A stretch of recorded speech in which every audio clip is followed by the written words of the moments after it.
नमस्कार दोस्तों, मैं सुरेश सिंह आपके सामने फिर उपस्थित हुआ हूं एक नए वीडियो के साथ, एक नए टॉपिक के साथ। दोस्तों, आज आपके सामने मैं उपस्थित हुआ हूं लेके समीक्षा अधिकारी 2014 का मेंस हिंदी पेपर। ठीक है दोस्तों, आज हम लोग हिंदी पेपर 2014 के मुख्य परीक्षा का प्रैक्टिस करेंगे। ठीक दोस्तों, स्टार्ट करने से पहले आपको बेसिक जानकारी दे दूं, ये है स्टार एजुकेशन चैनल। इस पे आपको समान अध्ययन, समान हिंदी और करंट अफेयर को कवर किया जाता है। साथ ही साथ पिछले एग्जामों में आए हुए प्रश्नों की प्रैक्टिस कराई जाती है। दोस्तों, चैनल को अभी तक नहीं सब्सक्राइब किए हैं तो सब्सक्राइब कर लीजिएगा, बेल आइकन को जरूर प्रेस कर लीजिएगा। और हाँ दोस्तों, वीडियो को अंत तक देखिएगा। वीडियो कैसा लगा कमेंट बॉक्स में ज़रूर बताइएगा, और हाँ, अपने ज़्यादा से ज़्यादा दोस्तों को शेयर करिएगा। चलिए फिर स्टार्ट करते हैं आज का टॉपिक। पहला क्वेश्चन है विलोम। विलोम टॉपिक है 2014 के मेंस का हिंदी का पेपर। ठीक है, पहला क्वेश्चन है आपका, आहूत का विलोम शब्द है। क्या है दोस्तों? आहूत का विलोम शब्द है। ऑप्शन क्या कह रहा? हूत, बी ऑप्शन अनाहूत, सी ऑप्शन अबहूत और डी ऑप्शन अनाहूत। तो इन चारों ऑप्शनों में, चारों विकल्पों में सही विकल्प क्या है? आहूत का अनाहूत। ठीक है, कैसे लिखा है? अनाहूत। वर्तनी को भी बड़ा ध्यान से देखिएगा, क्योंकि दोस्तों जो हम लोग ऑप्शन देते हैं, विकल्प देते हैं, उसमें सिर्फ वर्तनी का ही कभी कभी ऑप्शन दे जाते हैं, और हम लोगों की वर्तनी अगर गलत है तो हम लोग सही पता होते हुए भी सही आंसर का या ऑप्शन का टिक नहीं लगा पाते। ठीक दोस्तों, आहूत का विलोम शब्द अनाहूत होता है। क्या होता है? अनाहूत। ठीक है, शेष विकल्प तर्कसंगत नहीं है। नेक्स्ट क्वेश्चन पे आते हैं दोस्तों। नेक्स्ट क्वेश्चन है अथ का विलोम शब्द है। क्या कह रहा? अथ का विलोम शब्द है। ऑप्शन है ए अथक, बी पृथक, सी इति और डी अति। तो दोस्तों इन चारों ऑप्शनों में, चारों विकल्पों में सही विकल्प क्या है? सही विकल्प अथ का इति। क्या होता है? अथ का इति। ठीक दोस्तों, नेक्स्ट क्वेश्चन पे आते हैं। वादी का विलोम शब्द है। क्या कह रहा है? वादी का विलोम शब्द है। ए ऑप्शन क्या कह रहा है? अवादी, बी ऑप्शन विवादी और सी ऑप्शन प्रतिवादी और डी ऑप्शन अनावादी। तो इन चारों विकल्पों में सही विकल्प क्या है दोस्तों? सही विकल्प है वादी का प्रतिवादी। क्या है? प्रतिवादी। ठीक दोस्तों, चलिए अब नेक्स्ट क्वेश्चन आते हैं। अवर का विलोम शब्द है। अवर का विलोम शब्द है। ए ऑप्शन क्या कह रहा है? लघु, बी ऑप्शन कह रहा है प्रवर, सी ऑप्शन सुअर और डी ऑप्शन कनिष्ठ। तो इन चारों ऑप्शनों में सही विकल्प क्या है? सही विकल्प है आपका अवर का प्रवर। क्या होता है? अवर का प्रवर। ठीक है, अवर विलोम शब्द पवर होगा, जबकि लघु का विलोम क्या होगा? गुरु। गुरु किसका विलोम है? गुरु लघु का है। ठीक है, लघु का विलोम क्या है? गुरु। सुअर का विलोम कुंवर होता है। सुअर का कुंवर। ठीक है, और कनिष्ठ का वरिष्ठ होता है। कनिष्ठ का क्या होता है? वरिष्ठ। ठीक दोस्तों, लघु का गुरु, सुअर का कुंवर, प्रवर का अवर और कनिष्ठ का वरिष्ठ। ठीक दोस्तों, आते हैं नेक्स्ट विलोम शब्द में। नेक्स्ट क्वेश्चन में जटिल का विलोम शब्द है। क्या कह रहा है? जटिल का विलोम शब्द है। ए सरल, बी कुटिल, सी सहज और डी ऑप्शन अजटिल। तो सही विकल्प क्या है? जटिल का विलोम है सरल। क्या है दोस्तों? सरल। जबकि कुटिल का क्या होता है? कुटिल का भी विलोम सरल होता है। कुटिल का विलोम भी सरल होता है, लेकिन जटिल और कुटिल समानार्थी शब्द हैं। ठीक है, और सरल होगा। जबकि सहज का विलोम क्या होता है? सहज का विलोम होता है असहज। असहज। ठीक है, ये सहज का विलोम होता है। नेक्स्ट है विलोम की दृष्टि से एक युग्म अशुद्ध है। ठीक है, अशुद्ध युग्म ढूंढना है दोस्तों। आयात का निर्यात, बी है दृश्य का अदृश्य, सी ऑप्शन प्रत्यक्ष का परोक्ष और डी ऑप्शन आमिष का सामिष। तो इन चारों ऑप्शनों में सही विकल्प क्या है? सही विकल्प है आपका आमिष का निरामिष होता है। ये युग्म गलत है, आमिष का निरामिष होता है। प्रत्यक्ष का परोक्ष ये सही है आपका, आयात का निर्यात ये भी सही है, दृश्य का अदृश्य, आमिष का निरामिष होता है। ठीक है दोस्तों, निरामिष। आते हैं नेक्स्ट क्वेश्चन पे। नेक्स्ट क्वेश्चन है वाक्य एवं वर्तनी संबंधी अशुद्धियाँ। ठीक है, इसमें अशुद्धियों के रिलेटेड क्वेश्चन आएंगे। ऑप्शन है, क्वेश्चन है, निम्न में से शुद्ध वर्तनी वाला शब्द है। ठीक है, शुद्ध वर्तनी वाला शब्द पूछ रहा है। उज्ज्वल ए ऑप्शन, बी ऑप्शन वैमनस्यता, सी ऑप्शन कवित्री और डी ऑप्शन प्रमाणिक। तो सही विकल्प क्या है दोस्तों? उज्ज्वल। उज्ज्वल जो है वो सही विकल्प है, बाकी सभी जो है वो गलत है। देखिए प्रमाणिक कैसा लिखा जाता है? प्रमाणिक होता है, प्रमाणिक। वैमनस्य का कैसा लिखा जाता है? वैमनस्य लिखा जाता है, यत नहीं होता। ठीक है, सा और या होता है बस, ता नहीं होता है। फिर कवित्री का गलत है, ये होता है कवइत्री। ठीक है, चलिए आते हैं नेक्स्ट क्वेश्चन पे। नेक्स्ट क्वेश्चन क्या कह रहा है? निम्नलिखित शब्दों में से किसकी वर्तनी अशुद्ध है? किसकी वर्तनी शुद्ध है? ठीक है, ए ऑप्शन संन्यास, बी ऑप्शन प्रत्योपकार, सी ऑप्शन दुरावस्था, डी ऑप्शन कैलाश। तो इन चारों ऑप्शनों में सही विकल्प क्या है? सही ऑप्शन विकल्प है आपका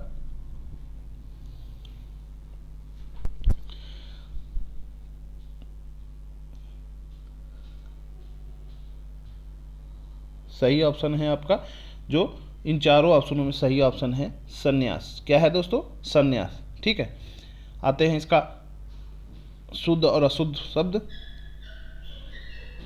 प्रत्योपकार का होगा प्रत्युपकार, क्या होता? छोटे ऊ का मात्रा लगेगी। दुरावस्था का दुरवस्था।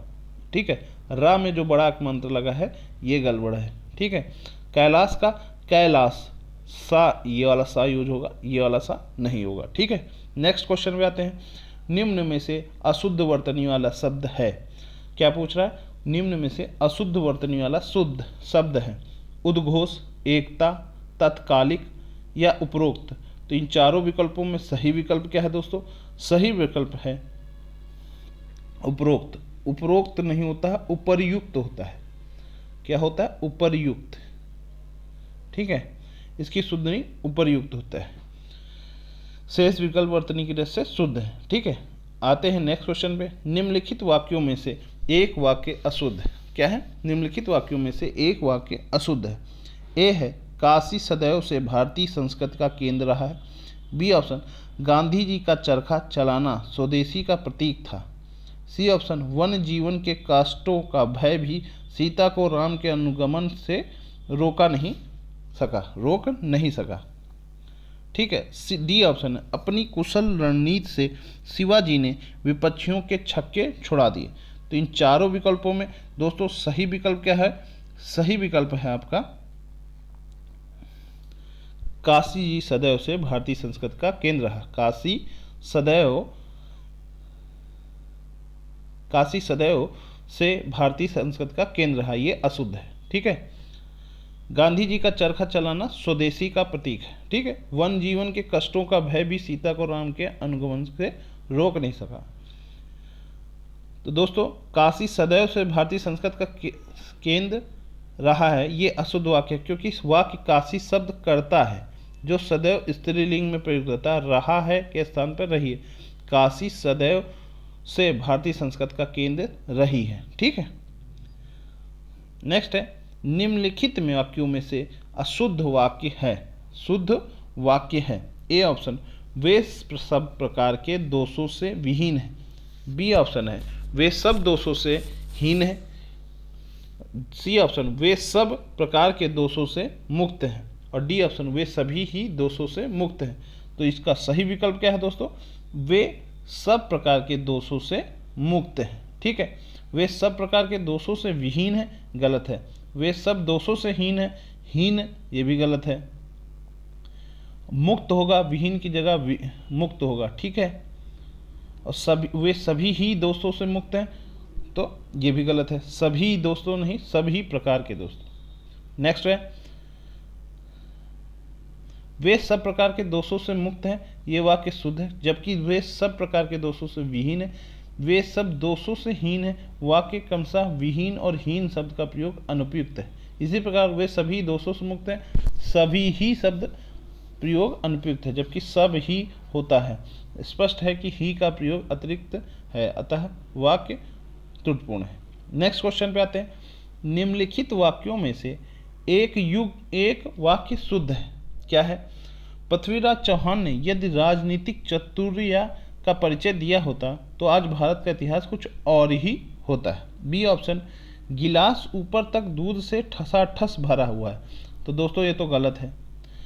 प्रबुद्ध विद्यार्थियों को शिक्षक का केवल संकेत मात्र ही पर्याप्त होता है। शिक्षक ने विद्यार्थियों को आतंकवाद के ऊपर निबंध लिखने का आदेश दिया। ठीक है, इन चारों विकल्पों में सही विकल्प क्या है? ए, पृथ्वीराज चौहान ने यदि राजनीतिक चातुर्य का परिचय दिया होता तो आज भारत का इतिहास कुछ और होता है। ठीक दोस्तों, अब देखते हैं इसमें क्या किस चीज़ की गलती है। गिलास ऊपर तक दूध से ठसाठस है, वाक्य ठसाठस अनुपयुक्त है। प्रबुद्ध विद्यार्थियों को शिक्षक का केवल संकेत मात्र ही पर्याप्त होता है, वाक्य में दो शब्द केवल एवं मात्र समानार्थी हैं। ठीक, देखिए इस तरह का आते हैं ऑप्शन में, जिस तरह हम लोग जल्दी से पकड़ नहीं पाते हैं। इस तरह वाक्य में केवल यह मात्र में से किसी एक शब्द का प्रयोग करना चाहिए था। वाक्य शिक्षक ने विद्यार्थियों को आतंकवाद के ऊपर निबंध लिखने का आदेश दिया अशुद्ध है, क्योंकि ऊपर शब्द का प्रयोग अनुपयुक्त है। इसके स्थान पर शब्द प्रयोग होना चाहिए, पर शब्द का प्रयोग होना चाहिए। आते हैं नेक्स्ट क्वेश्चन पे। अनेक शब्दों का एक शब्द। ठीक है, ये टॉपिक है, इस पे अब हम लोग क्वेश्चन देखेंगे।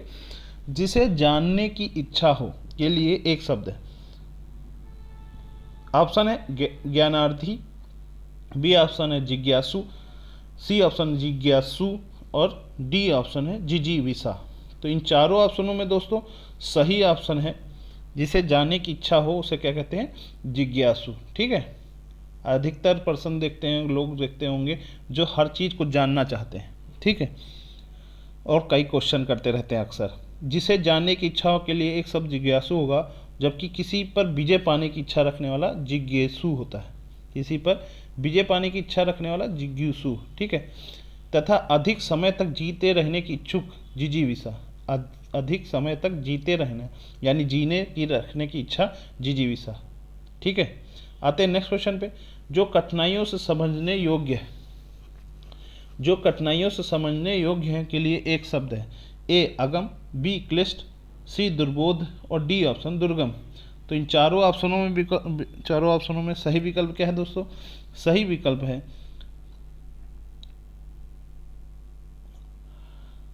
दुर्बोध। जो कठिनाइयों से समझने योग्य हो, क्या कहते हैं उसको? दुर्बोध। ठीक है, आते हैं इसका एक्सप्लेनेशन में, व्याख्या में। जो गम रहित हो, क्या कहेंगे? जो गम रहित हो उसे क्या कहते हैं? अगम। क्या कहते हैं दोस्तों? अगम। जहाँ एक या जिसके अंदर ना जाया जा सके, जिसके अंदर ना जाया जा सके उसे क्या कहते हैं? अगम्य। क्या कहते हैं? अगम्य। ठीक है, जो समझने में कठिन हो भाषा के संबंध में, क्लिष्ट। क्या कहते हैं? क्लिष्ट। ठीक है, जहाँ जाना कठिन हो, दुर्गम। जहाँ जाना कठिन हो उसे क्या कहते हैं? दुर्गम। आते हैं नेक्स्ट क्वेश्चन में। जो पृथ्वी से संबंध है वाक्य के लिए एक शब्द है। ए ऑप्शन प्रथा, बी ऑप्शन लौकिक, सी ऑप्शन भूगोली और डी ऑप्शन पार्थिव। जो पृथ्वी से संबंध है उसे क्या कहते हैं? उसे कहते हैं पार्थिव। क्या कहते हैं दोस्तों? पार्थिव। ठीक है, जो लोक से संबंध रखता हो उसे कहते हैं लौकिक। ठीक है, जो पृथ्वी से संबंध रखता हो उसे कहते हैं पार्थिव। आते हैं नेक्स्ट क्वेश्चन में। जो पहले था पर अब नहीं के लिए एक शब्द है। जो पहले था पर अब नहीं के लिए एक शब्द है। ऑप्शन क्या कहना है दोस्तों? पूर्वज, बी ऑप्शन है अंत्यज, सी ऑप्शन भूतपूर्व और डी ऑप्शन अनागत। तो इन चारों विकल्पों में दोस्तों सही विकल्प क्या है? सही विकल्प है आपका भूतपूर्व। क्या है दोस्तों? भूतपूर्व। ठीक है, आते हैं व्याख्या पे। जो पहले था पर अब नहीं के लिए एक शब्द है भूतपूर्व। उसी प्रकार नेक्स्ट है जो पहले जन्मा हो उसे क्या कहते हैं? पूर्वज। जो पहले जन्मा हो उसे क्या कहते हैं? पूर्वज। जो निम्न जात में पैदा हुआ उसे क्या कहते हैं? अंत्यज। जो निम्न जात में पैदा हो उसे क्या कहते हैं? अंत्यज। जो ना आया हो जो ना आया हो उसे क्या कहते हैं? अनागत। जो ना आया हो उसे क्या कहते हैं? अनागत। आते हैं नेक्स्ट क्वेश्चन में, जो कठिनाइयों से मिलता हो के लिए एक शब्द है, क्या है? दुर्लभ। बी ऑप्शन अलभ्य, सी ऑप्शन अप्राप्त और डी ऑप्शन अनुपलब्ध। तो इन चारों ऑप्शनों में दोस्तों सही विकल्प क्या है? सही विकल्प है आपका दुर्लभ। जो कठिनाई से मिलता हो उसे क्या कहते हैं? दुर्लभ। ठीक है। जिसे प्राप्त न किया जा सके उसे क्या कहते हैं? अलभ्य। जिसे प्राप्त न किया जा सके उसे क्या कहते हैं? अलभ्य। जो प्राप्त न हो उसे क्या कहते हैं? अप्राप्य। जो प्राप्त ना हो उसे क्या कहते हैं? अप्राप्य। जो उपलब्ध ना हो उसे क्या कहते हैं? अनुपलब्ध। जो उपलब्ध ना हो उसे क्या कहते हैं? अनुपलब्ध। ठीक है। नेक्स्ट है, बहुत सी भाषाओं को जानने वाला के लिए एक शब्द है। बहुत सी भाषाओं को जानने वाला को क्या कहते हैं? एक शब्द। ए ऑप्शन है बहुभाषाविद, बी ऑप्शन बहुभाषासी, सी ऑप्शन दुभाषीय और डी ऑप्शन बहुभाषीय। तो सही ऑप्शन क्या है? बहुभाषाविद। ठीक है। बहुत सी भाषाओं को जानने वालों को क्या कहते हैं? बहुभाषाविद। आते हैं नेक्स्ट क्वेश्चन में, तद्भव तत्सम क्या है? तत्सम एवं तद्भव, इससे रिलेटेड कुछ क्वेश्चन रहेंगे, उस पर हम लोग आज गौर करते हैं।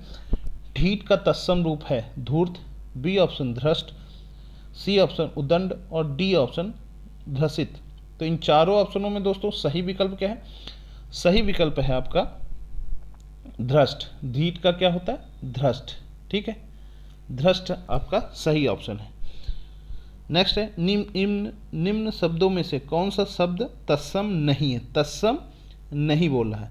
मृतिका, विकार, कपाट, कपूर। तो इन चारों ऑप्शनों में क्या है दोस्तों? कपूर। कपूर का तत्सम शब्द नहीं है, ये तद्भव शब्द है। कपूर का तत्सम रूप क्या होता है? कर्पूर। कर्पूर गौरम करुणावतारम बोला जाता है ना। तो और आगे नेक्स्ट और भी देखते हैं तद्भव तत्सम। मृतिका तद्भव शब्द है मिट्टी का। मृतिका किसका है? मिट्टी का। कपाट, कपाट जो है, कपाट किसका है? किवाड़ा। किवाड़ा है इसका तद्भव रूप। जो हम लोग के दरवाजे होते हैं उनको हम लोग कपाट बोलते थे पहले, जैसे आज भी देखिए मंदिर अंदिर में क्या बोला जाता है? कपाट बंद हो गए। कपाट यानी किवाड़ा यानी दरवाजा। ठीक। आते हैं नेक्स्ट क्वेश्चन पे, निम्न में से कौन सा शब्द तत्सम है? तद्भव है। निम्न में से कौन सा शब्द तद्भव? ए ऑप्शन कोयला, बी ऑप्शन आश्चर्य, सी ऑप्शन उज्ज्वल और डी ऑप्शन कंटक। तो इन चारों ऑप्शनों में दोस्तों सही विकल्प क्या होगा? तद्भव शब्द है कोयल का तद्भव है, जिसका तत्सम क्या होता है? कोकिला। तो यानी इसका सही ऑप्शन क्या है? कोयल। ठीक है। कोयल का कोकिला। ठीक है। आश्चर्य का अचरज। आश्चर्य का तद्भव रूप क्या होता है? आश्चर्य, अचरज। ठीक है। उज्ज्वल का उज्ज्वल का उजाला। कंटक का कांटा। कंटक का कांटा। ठीक है। उज्ज्वल का उजाला और आश्चर्य का अचरज। ठीक है। ये तद्भव शब्द हैं। आते हैं नेक्स्ट क्वेश्चन पे, अंटालिका का तद्भव रूप है। अंटालिका का तद्भव रूप है। ए ऑप्शन अटाला, बी ऑप्शन अटल, सी ऑप्शन अटारा और डी ऑप्शन अटारी। तो दोस्तों इन चारों विकल्पों में सही ऑप्शन क्या है? अंटालिका का तद्भव रूप क्या होता है? अटारी। ठीक है। अटारी इसको कहते हैं अंटालिका। निम्न में से कौन सा शब्द तद्भव है? ए ऑप्शन है जल, बी ऑप्शन है नग्न, सी ऑप्शन तीन और डी ऑप्शन भ्रमर। तो देखिए तद्भव शब्द तीन है, त्राणी होते हैं, इसका तृतीय होता है इसका तत्सम रूप। ठीक है। शेष शब्द जो हैं वो तत्सम शब्द हैं। जैसे जल को क्या कहते हैं? पानी, नग्न को नंगा तथा भ्रमर को भंवरा कहते हैं। ठीक है। आते हैं नेक्स्ट क्वेश्चन में, कपाट का तद्भव रूप है। दोस्तों कपाट का तद्भव रूप ऑप्शन क्या कह रहा है? कपूर। ठीक है। बी ऑप्शन कपड़ा, सी ऑप्शन करकट और डी ऑप्शन खप्पर। तो कपाट का तद्भव रूप जो कपड़ा होता है क्या होता है? करपट का तद्भव रूप क्या होता है? कपड़ा। ठीक है। और कपूर का कर्पूर। ठीक है। खप्पर का छप्पर, करकट का कंकड़। ठीक है। दोस्तों इस तरह हम लोगों ने तद्भव तत्सम किया। दोस्तों आप डिस्कशन में तद्भव तत्सम हम लोगों ने पढ़ाए हैं, पर्यायवाची पढ़ाए हैं, सब पूरा हिंदी का पूरा 33 वीडियो में हम लोगों ने मोस्ट इम्पॉर्टेंट फैक्ट जो रहेंगे वो सारे टॉपिक कवर किए गए हैं, उसके डिस्क्रिप्शन लिंक में दिए हुए हैं, ठीक है, लिंक दिए हुए हैं डिस्क्रिप्शन में। चलिए आते हैं नेक्स्ट क्वेश्चन में, विशेष एवं विशेषण, ठीक है, आते हैं विशेष और विशेषण। निम्नलिखित में से कौन सा शब्द विशेषण है? ए बनारसी, बी भारतवर्ष, सी बाजार, डी खेती। तो इन चारों ऑप्शनों में सही ऑप्शन क्या है? बनारसी। क्या है? बनारसी। नेक्स्ट है, जिस विकारी, और इसका उदाहरण भी देख लेते हैं। बनारसी शब्द विशेषण है, ठीक है, जो शब्द संज्ञा सर्वनाम की विशेषता बतलाते हैं उसे विशेषण कहते हैं। उदाहरणतः राधा बनारसी साड़ी पहनी है, ये साड़ी विशेष की बनारसी साड़ी के रूप में विशेषता बताती है। जिस विकारी शब्द से संज्ञा की व्याप्ति मर्यादित होती है उसे कहते हैं। ए ऑप्शन सर्वनाम, बी ऑप्शन विशेषण, सी ऑप्शन क्रिया और डी ऑप्शन अव्यय। तो इन चारों ऑप्शनों में दोस्तों सही विकल्प क्या है? सही विकल्प है आपका विशेषण। क्या है? विशेषण। जिस विकारी शब्द की से संज्ञा की व्याप्ति पर मर्यादित होती है उसे कहते हैं विशेषण। जिस विकारी शब्द से संज्ञा की व्याप्ति मर्यादित होती है उसे विशेषण कहते हैं। उदाहरण, घोड़ा दौड़ रहा है। घोड़ा शब्द समस्त घोड़ा जाति का बोध करा रहा है, जबकि एक घोड़ा दौड़ रहा है, यह एक संख्या वाचक विशेषण है जो घोड़ा संज्ञा की व्याप्ति को मर्यादित कर रहा है। रमेश की पुस्तक पुरानी है, इस वाक्य में पुस्तक शब्द है। ए ऑप्शन विशेष, बी ऑप्शन विशेषण, सी ऑप्शन क्रिया विशेषण, डी ऑप्शन सर्वनाम। तो इन चारों ऑप्शनों में दोस्तों सही विकल्प है आपका, सही विकल्प है जो वो है आपका विशेष। रमेश की पुस्तक पुरानी है, क्या है? विशेष। पुस्तक क्या है? विशेष। नेक्स्ट क्वेश्चन है, उस ग्रंथ में 500 पृष्ठ है, इस वाक्य में उस शब्द का क्या है? ठीक है, ऑप्शन है गुणवाचक विशेषण, बी ऑप्शन परिणामवाचक विशेषण, सी ऑप्शन संकेतवाचक विशेषण और डी ऑप्शन व्यक्तिवाचक विशेषण। तो इन चारों ऑप्शनों में सही विकल्प क्या है? संकेतवाचक विशेषण है। ठीक दोस्तों, उस ग्रंथ में 500 पृष्ठ हैं, वाक्य में उस शब्द का संकेतवाचक विशेषण है। ये सार्वनामिक विशेषण का भाग है। पुरुषवाचक या निजवाचक सर्वनामिक को छोड़कर अन्य सर्वनाम जब किसी संज्ञा की विशेषता बतलाते हैं तो उन्हें सार्वनामिक विशेषण कहते हैं। आते हैं नेक्स्ट क्वेश्चन पे। यदि चांदी खोटी सी दिखती है, इस वाक्य में खोटी सी विशेषण किस प्रकार की? गुणवाचक विशेषण, बी ऑप्शन संख्यावाचक विशेषण, सी ऑप्शन परिमाण बोधक विशेषण, डी ऑप्शन पूर्ण बोधक विशेषण। तो इन चारों ऑप्शनों में दोस्तों सही ऑप्शन क्या है? गुण बता रही है, तो यानी गुणवाचक विशेषण। ठीक है, आते हैं नेक्स्ट क्वेश्चन में। इसको व्याख्या भी देख लेते हैं, कुछ चीज़ें, कुछ फैक्ट क्लियर हो जाएंगे। ये चांदी खोटी सी दिखाई होती है, इस भाग में खोटी सी जो है गुणवाचक विशेषण। जिस विशेषण से किसी संज्ञा या सर्वनाम का गुण, दोष, रंग, रूप, आकार, संबंध, दशा आदि का पता चले उसे क्या कहते हैं? गुणवाचक विशेषण। आते हैं नेक्स्ट क्वेश्चन में। दान मोल में किस प्रकार का विशेषण है? ठीक दोस्तों, ए ऑप्शन परिमाण बोधक, बी ऑप्शन अपूर्ण बोधक, सी ऑप्शन अनिश्चित संख्यावाचक और डी ऑप्शन निश्चित संख्यावाचक। तो इन चारों ऑप्शनों में सही ऑप्शन क्या है? क्या है? दान मोल किस प्रकार विशेषण? अपूर्ण बोधक विशेषण। ठीक दोस्तों, इस प्रकार हम लोगों ने समीक्षा अधिकारी 2014 के मेंस का हिंदी पेपर हम लोगों ने उसके क्वेश्चनों की प्रैक्टिस की है दोस्तों, रिवीजन किया है। तो दोस्तों वीडियो कैसा लगा कमेंट बॉक्स में जरूर बताइएगा, ज़्यादा से ज़्यादा दोस्तों को शेयर करिएगा। और हाँ दोस्तों, चैनल को अभी तक नहीं सब्सक्राइब किए हैं तो सब्सक्राइब जरूर कर लीजिएगा। नमस्कार, बहुत बहुत धन्यवाद।